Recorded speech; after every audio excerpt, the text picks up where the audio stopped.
Қайырлы күн достар, бүгін біз сіздермен бірге өте дәмді және оңай дайындалатын донор дайындайтын боламыз. Бізге керек заттар: лаваш, ет, фри, қызанақ, сәбіз, қияр және кетчуп майонез. Ең алдымен кетчуп майонезімізді алып жақсылап араластырамыз. Дәміне қарай тұз бен укроп салсаңыздар болады.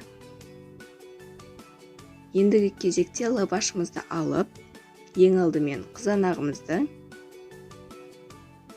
қызанақтан кейін қияр, қиярдан кейін кетчуп майонез. Енді кезекте фриімізді қосып аламыз. Біз 2 түрлі фри дайындадық.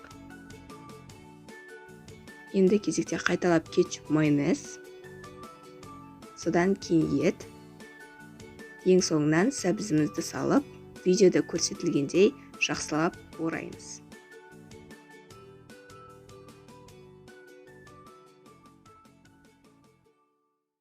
Енді қызып тұрған табаға май қоспай, донорымызды салып аламыз. Сонымен бізде осындай донор дайын болып шығады.